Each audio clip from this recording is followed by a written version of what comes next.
Good afternoon, everyone. Welcome back to Dojo Live. I am Tulio Surgusa. I'm broadcasting from Southern California. And today is Wednesday, August 4th, 2021. Today we're talking about AI, animals, and empathy. What an interesting topic, right? AI, animals, and empathy. Where did that come from? Well, we'll go into it in just a minute. Let me welcome back my co hosts, Carlos Ponce, who's in Cuernavaca, Mexico, and Kim Lantis in Hermosillo, Mexico. Welcome back, Thank you. guys. Pleasure to be here as ever. And of course, we have our guest, who is John Honchariw. Did I say that right? Close, like Honchariw. Think of like Honchariw. Ukrainian kangaroo. All right, Honchariw, love it. Okay, who is the CEO at Companion? And we're looking forward to speaking with you and learning a bit more about this topic that you've chosen today. But before we do that, let's get to know you a little bit. John, please introduce yourself to the audience. Sure. So I'm an engineer by training. I guess that's how I probably primarily identify. I did a handful of degrees in mechanical, aeronautical, and system engineering, and I love animals and I love building things. So I got very lucky. I got to go to this firm out in San Francisco called Bain and Company and work for a couple of years helping very large tech firms with strategy, kind of right out of grad school. And then I got dead lucky in joining two deep tech startups in very different fields, helped scale up from about 15 folks or so up to a very large company. So both those are, I guess, what you call unicorns today, in wildly different fields. One in silicon nanostructures for lithium-ion batteries. I'm very proud of the fact that we're producing batteries for electric cars today, and I believe the company is going public later this year, which is also exciting, but mainly proud of having an impact in electrification, which I have a passion for. And the second startup was one in cloud services, so wildly different, basically like an app store for businesses. And it was a clever product idea, but we also just got dead lucky in how much hype there was around cloud, and the company grew from 15 or so when I joined about 1,000 within a couple of years. And then when my wife went down to business school at Stanford, I got a weird call from a Google headhunter looking specifically for someone just to work with early research units, which just sounded like so much fun when my wife was in grad school. It was just working with Google X, Google Research, so working with like the TensorFlow team on how do we externalize that asset, in addition to units like Google's robotics unit or kind of some of the other things under that umbrella. And I got to work with just the most fun, interesting, sharp people on a variety of different fields. And that's part of where I got very, very excited about what Companion's doing, which I'll hold off. But that's kind of my story. My wife and I and our son and dog and cat live up in the San Francisco Bay Area and feel very fortunate to get outside and work in the fields of tech and kind of those fields around. Cool, interesting background, great experience. So, how does it all come together for Companion? How did you bring your passion for all these things and your love for dogs by creating Companion? What is the company charter? What do you do? Yeah, sure. So at its heart, we're not really a software or a hardware company, although we use those things and software a lot to do some of our more advanced things. At its heart, what Companion really strives to achieve is a better understanding of all the companions, all the animals we love around us, humans included. But where it came from originally was this realization that I was working with robotics teams at Google at the time, and looking at what we had for sensing. So like the sensors on your phone, like, Face ID and the cameras and all that, right? Like there's so many more of these sensors all around the world, in your hand, in your car, in your home. And that was one fact. It's like, okay, all these sensors are coming online. Second fact was all of these animals around us, dogs, cats, babies, toddlers, we communicate so much through movement and posture. So like how I gesture consciously, right? Or the dog sitting by the door, needs to go outside. But also unconscious gestures. So how do I hold myself? Do I slouch? How do I walk? How do I walk over time? How's my dog's tail moving? Its ears, its back, its hips. Is the one hip dragging over time? There's so much psychological and physiological signal in all of that posture movement that we largely miss, because humans we're really good at some things. We're really bad at things like that, of picking up those small differences over time. And if you put those two facts together, like, oh my God, we have all these sensors all over the place, growing exponentially. And there's so much signal, there's so much communication already that we largely miss out on from all of these beings around us. Like there's no way over the next 5, 10, 20 years that all of those sensors with perfect memory, infinite patience, much higher precision, don't allow us to understand all that communication. So at its heart, like what we strive to be is we'd love to be an intelligent layer that helps you better understand your dog, your cat, anything around you, all the animals around you. And what we started with, like, given that future, that's just something weird my camera does every half an hour. What we started with is the application that we think drives to that future the fastest, which is start with an animal that everyone loves, everyone spends lots of time and money on. Dogs. Okay, cool. Start with something everybody needs, training. They need it for the entire dog's life. And it's really expensive, but people still pay for it today in the US. And it's not done as well as it could be. And give that to everyone, not just the very wealthy. And then once you have that technology in a device and in a user's home where a dog's really getting actively engaged, the user is benefiting a ton, then you can do far more. And training was particularly good because think of it like a lot of us are volunteers at shelters and companion. One of the things I used to help teach training classes. One of the things that was always challenging was it's really hard to get people to train to do their homework, right? Whether it's like 200 to 300, it's hard to get 200 or 300 repetitions of sit for every human over the period of like next week or two, right? Because everyone has a job, everyone has kids, everyone has so much going on. Whereas a machine has no problem doing 10,000 repetitions of sit with your dog over the next 3, 6, 9 months. So that the types of consistency and responsiveness that we strive for are just radically different than what people have typically experienced. And it's also really great for your dog. So like we're starting with an unfair advantage, and then we're already starting to demonstrate with like pharma and vets and other folks that we've had join Companion that we can actually do far more, like get into pain detection, helping with separation anxiety, do all these things that were previously just unknown. So anyway, that's I got to take a love and passion for technology in addition to a deeper desire to better understand all these creatures around us and empathy for them, to use little bits of AI to help us interact with all those creatures. Interesting. Yes, a lot of the small dogs have major separation anxieties. I used to always think, why do people buy strollers for dog? What's the problem?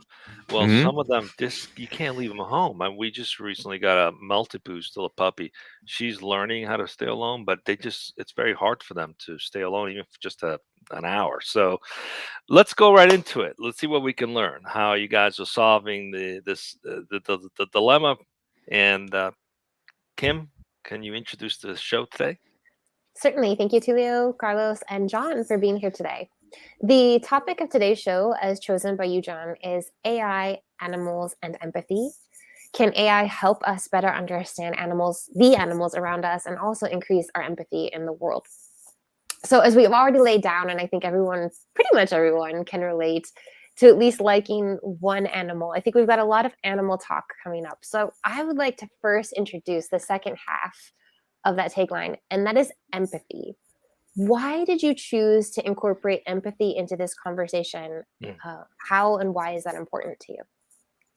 Cool. Actually, it's the fundamental reason for me doing Companion. I can't speak for all my colleagues, but I think it's the conviction that this was going to happen. There's no way we don't use all of this tech, these sensors, to supplement our understanding of all the beings around us. And that got me really excited because I know if you generate more understanding of beings around you, you will inherently create more empathy. So I think it's both, like, that's the core motivation for doing this, is that generally you create more understanding, you create more empathy. And I think that, yeah, anyway, there's a lot to talk about there, but that is the primary reason why I started Companion. Was there's no way I couldn't do this once I realized that. John, I got a quick question from the layman's perspective. I'm just curious. When I hear the word empathy, to me that is a description of a soft skills that humans have and develop, right? So I'm just curious, how do you mesh the two together? How do you integrate a soft skill like empathy with AI, which is a highly technical component? I'm just wondering how this all happens. Would you mind elaborating a little bit on that part for our audience, please? Yeah, sure. So, and also, I guess if you haven't seen the videos of how our device and our system works, you probably should go take a look at join. So, sorry for the audience members out there who probably come into this maybe a bit cold. Take a look at the videos at joincompanion.com. We put out some public teasers, but basically, there's a lot of questions in there. I'll try to hit on the very tactical to give you a physical representation of what's going on, and then we'll talk about the philosophical ramifications Right. as well. Okay. But we use a camera and a computer and a treat dispenser to automatically, and we teach the computer to understand what the dog's doing. So whether your dog's sitting, like walking towards the camera, recall, watching the camera, dog watch, all these different things that you might want to train or help your dog understand or desirable behaviors. The camera watches for those. The computer understands what the images coming from the camera, processes them like, oh, that's a dog, and oh, it's in this desirable position, and then it rewards your dog based on that. So it's almost like, think of it like if you've played some of those like Nintendo Wii games, or if you've ever like been in front of a camera system that can like automatically detect what you're doing, or those autonomous car videos you see. We're using that same technology. So we're using we've taught a computer to understand what the dog is doing, and we're really proud of that. The fact that we've created a computer that's fast enough to do all that, but then also respond to your dog with light, sounds, and treats. So respond to your dog in a way it understands. So what that means is that's the AI piece, right? We're using a little bit of AI to train a computer to how to quickly understand what's a dog, what's a sit, what's a recall, what are all the other positions we want to see to make sure the dog's having fun, to make sure the dog's not anxious, make sure the dog's eating the treats, like how quickly, get a sense of the dog's appetite. There's so much you can determine if you have a superhuman presence, a superhuman computer, like watching all of the things that are signals from an animal, right? And I think to your higher level question, I think AI is a supplement to all that. It's a tool. It's almost like a translator. If you think about it, like the easiest way to probably consider it is like a Babel fish, or like the Rosetta Stone, or any number of analogies, which I'm probably will struggle with because I'm an engineer and I don't have a great vocabulary. But think of it almost like animals. Think of it as translators. Just make it that simple. The device is a two-way translator because it's currently observing actually all of the dog's communications, which are largely nonverbal, right? Like its posture, its movement, it's how the ears are positioned, the jowls are positioned, the back's positioned. There's so much signal in that, and that's what the device is looking at. And it's responding back in a way that the dog understands, light, sounds, and treats. Those are actually the most salient things that we can produce anyway, and for the device. And then we're telling you, Companion's earning its right to tell you like what that means for your dog. Is your dog happy? Is your dog engaged? Like, how's your dog learning? And we do that both through the device software to use that AI to give us a sense of what's going on with your animal. But also, we actually have this amazing Companion coach in the loop, so that you can think about Companion as think of it as like an advanced Peloton for your dog. It's like the really simple way. So think of it like there's a beautiful piece of hardware that we had these amazing designers called Frog Design do for us. We have this amazing, beautiful app, and within that experience is this spirit guide almost with the Companion coach. And these are like top of their field dog trainers, dog behaviorists, who are like the types of people that are very rare to find as if you're looking for a dog trainer. Like they're at the top of their field. I often brag about one woman's background has she literally trained a diabetic alert dog in her dorm room at Princeton. It's those kind of people like who are just really, really into the science. And they're also just really fun to interact with. And that not only do you get to interact with them via video chat or chat through the app, they also get access to all of your dog's data. So they see everything your dog is doing each week as your dog goes through the interactions with the device. And the device is all the heavy lifting, all the practice of sit, all the practice of down, all the practice of recall and watch. And then so your coach just gets to focus on the really fun things. Anyway, so that's the long-winded explainer. But I think at the highest level, we can use there's no generalized AI. There's no AI that's going to teach us empathy or observe empathy or generate empathy. What we can do is use AI to better understand the animals around us, and then that can help us drive more empathy. Right. Interesting. So with this positive reinforcement, when it comes to training an animal, I'm not a dog trainer, but I understand that positive reinforcement is a really amazing component, necessary component, which you've got covered. There's also this element of consistency. And my question comes down to utilizing treats as that positive reinforcement. Mhm. So animals are smart, right? They can Yep. put that too to get bigger. But we also have to monitor the intake of our pets' food to keep them Yep. healthy. So how do you prevent breaking that positive cycle of I'm getting reinforced with this treat, yay, but now I've sat 50 times, I've gotten 50 treats. Like, how do you put on that break? Do you just switch it up with like different tricks, or how does that function? Yeah, exactly. So think of like there's lots of good questions in there. We're very, so to hit it right off the bat, like your dog's health is paramount to us. Like that's the most important thing, right? So we automatically track all of your dog's daily calories with literally every single treat dispense. And so we never go above a certain percentage of your dog's daily calories with what And we you even think are track if some. he eats it or doesn't. Like, Yes. oh, Yeah. wow. So that's Okay. actually I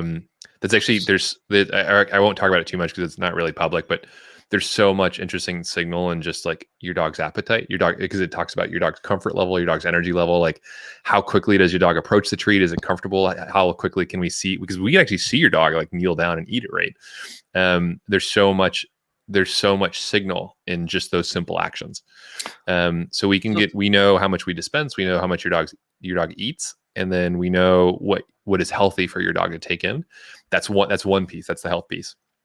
On the training side, you can think about it. It's like very similar to just professional, like one-on-one human training, which is really expensive, really good, but most people can't afford, right? So if you have like a professional dog trainer who might charge 100, 200, maybe more per hour to train your dog, they are working with your dog all the time, like doing repetitions, trying to do in different behaviors all the time. And then they also want to keep those fresh. So they'll go back and keep practicing the original behaviors, because if you don't practice, you lose the behaviors. It's like exercise, which is, it's counterintuitive. Like 50% of the US knows that 50% doesn't. Just it's like exercise. You have to train a lot to get behaviors to a certain level.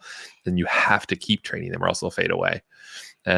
And with treats, we do it the same way. So you can alternate behaviors. Like you can do, that's what we call our maintenance session. So your dog might do sit, down, recall, like all in one session, and keep practicing just to like really heighten the variance between the behaviors and understanding the different commands. And then also as part of the system, like it's not 100% fully automatic. Like we don't want it to be. We'll do 98% of the heavy lifting for you, like make it really easy to get really great behaviors. But we want you to like in our highest aspiration, you are actually spending more time with your dog in training because it's so easy and so much more fun. So that like your Most coach of the time, an unruly dog it's not the dog's fault. It's the owner. Yes. And so we have like the coach is really there for the human, right? It's to give them both like how can they be the best possible dog parent with the most leverage their time. I always joke around to my family. The hardest part of training Roxy, who's our Maltipoo, was actually training the family, not the dog.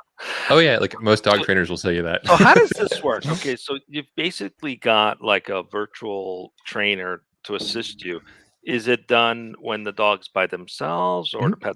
Or okay, so but then you as the user, can you get feedback? Can you get a report on like things that the system observed that you need to work on? How does that connect with the owner? Totally. So while you are away, or like while you're working in another room, if you want, like companion will interact with your dog 2 to 4 times a day, like 10 to 20 minute sessions, which are ideal for learning, and more if we want to just do like engagement or other things. But for learning, let's just stick with that. Then your dog will have not only the benefit of having like all this engagement and enrichment, which is just super cool. Like people generally have lower anxiety dogs if you have this. And then you will get a recap, an automatically generated video of that session sent to your phone through our app. And not only will our AI will suggest what are the coolest videos to send, like typically the cutest ones are the ones where like your dog had that epiphany moment or whatever, right? But our coaches will actually see it too, and your coach will. So like your coach might actually will see the video coming through and be like, oh, I thought this was a really cool piece of the clip. Check out how like little Teddy just like, went right through this with all the work we've been doing. Wow. And here's like another exercise. Like all of this data, think of like the devices as independent agents. They can work with your dog independently in your own home. And all of those devices send back videos to the mothership. They send it back to Companion HQ. specifically for the benefit of your dog, because that means our coaches can see everything your dog's doing, like as a kind of almost like a post-game recap, like in football, right? Both ways. I know we have both sides of the border. So American football and regular football, like any sport, you have a post-game recap.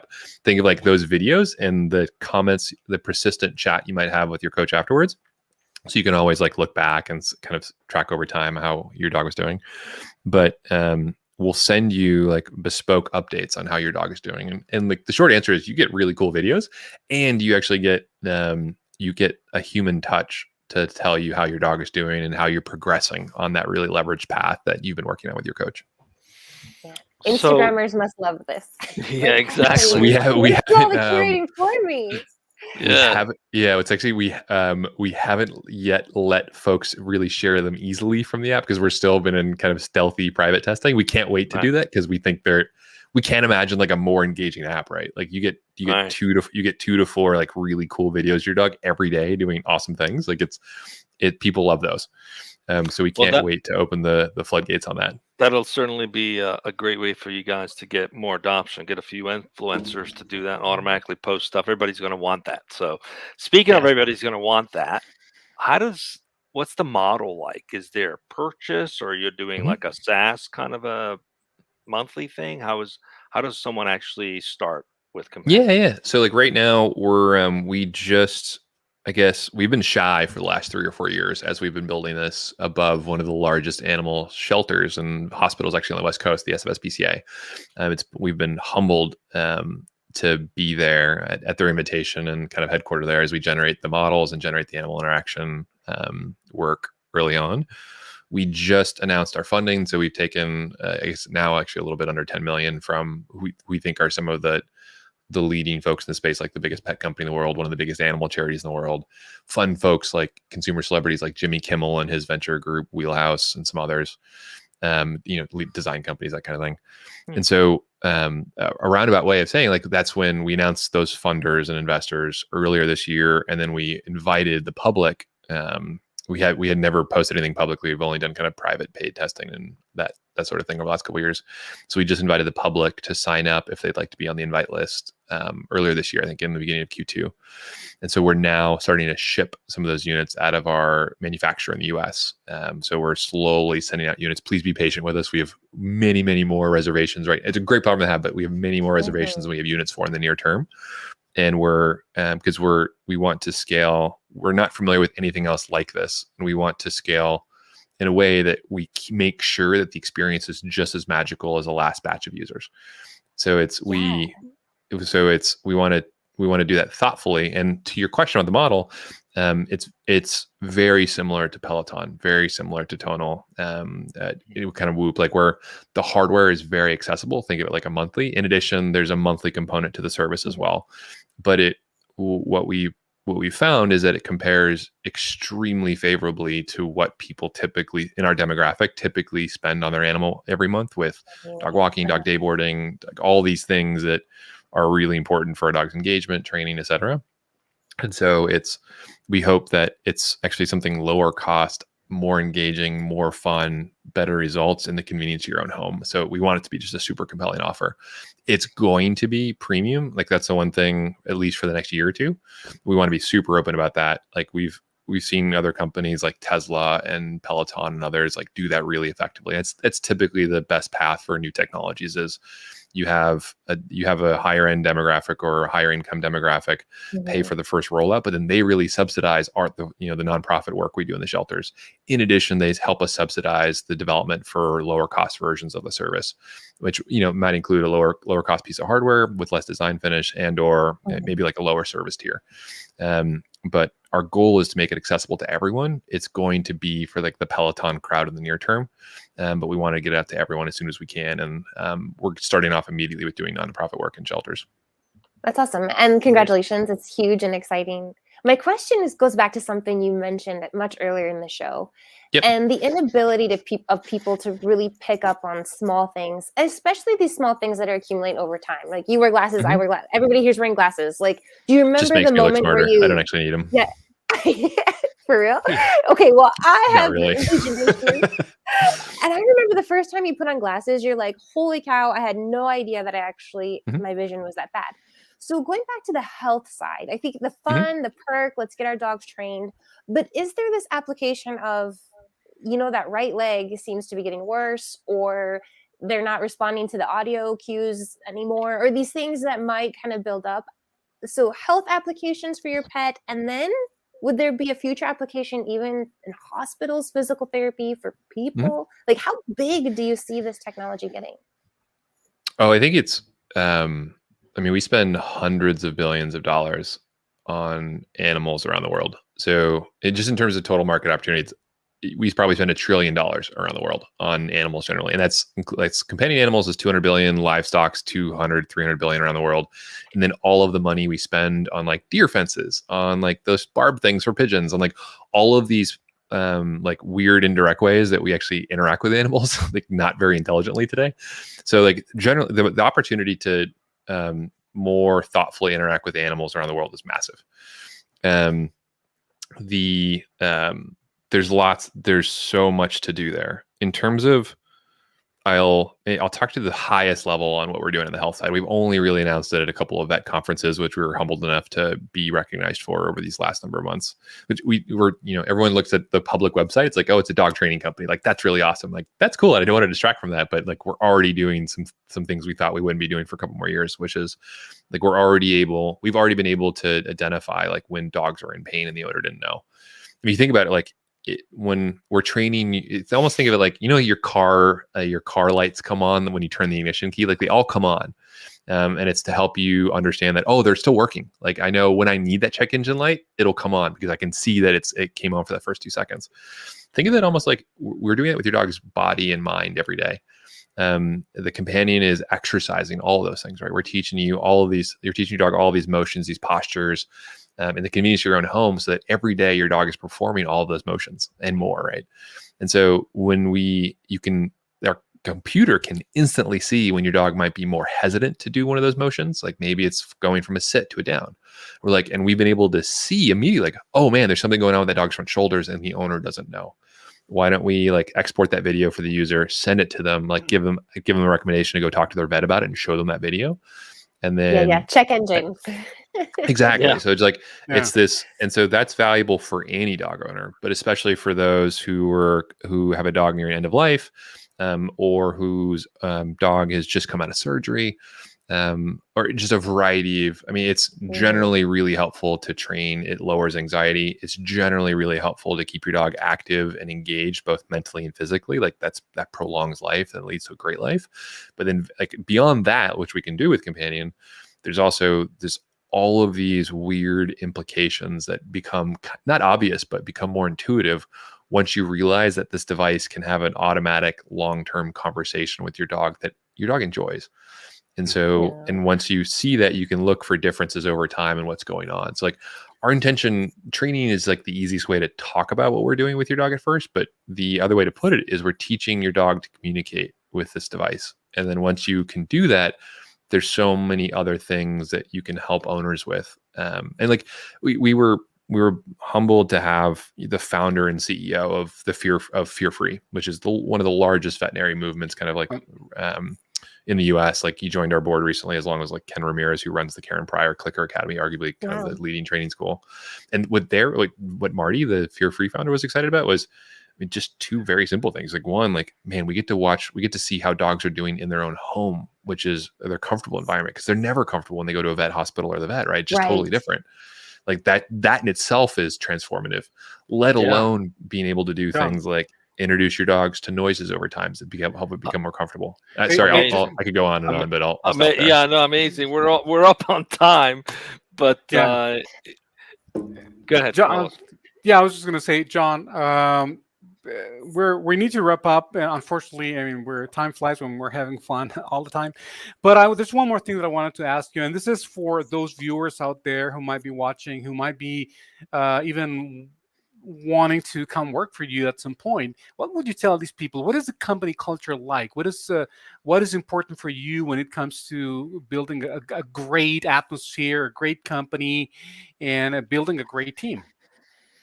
Cool. So I think the things that I think we really look for. So in simply, like, it's kind of like Google, but for but for people who specifically like animals and dogs. And I think we try to take some of the best attributes of companies we worked at before, and it's integrity, trust, empathy is huge. So you don't necessarily need to have pets or dogs or cats, but just if you have empathy for them, like that's probably what we look for. We want you to have empathy for users, for humans. We want you to have empathy for the animals we work with.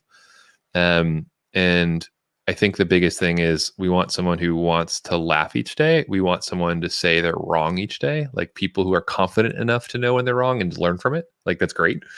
And we're 100% virtual now. Like we have folks all over the country, and we get to have fun with it. So like next in a month and a half, we're going to Anchorage, Alaska. Like we're taking the whole team up there for close to a week to have an offsite. So we do kind of every quarter, we do a bunch of in person. So like the relationship, and we actually have a separate budget for people to travel just to work on small projects with each other to get that in person time. So I think it's to the culture, to your point, transparency, integrity, trust are like those are the kind of table stakes for everything. And obviously you want like super capable people. You want them to be really passionate. And I think maybe that's where I'll end the answer is I think what I really look for is what I interview for almost exclusively is passion. Like are you that passionate about something? And if you are, what is it? Do you want to like push a field forward? Do you want to like really do right by your colleagues? Do you want to build something beautiful? I think the people, you tend to get the best products from people who are passionate. And that can be on the product team, the edge team. It can be anywhere. It can be in the design team. So anyway, I'll stop there. But I think that's kind of how I think about culture. Excellent. Thank you so much, John. Okay. What an amazing business and product you've created. I'm signing up for sure. Cool. I know. I'm like, where do I send my resume? No, I'm kidding. Like, how do I get in? How do I get to the backdoor ordering system? That bypasses all the people online. No, we get asked that. I know. I'm sure you do.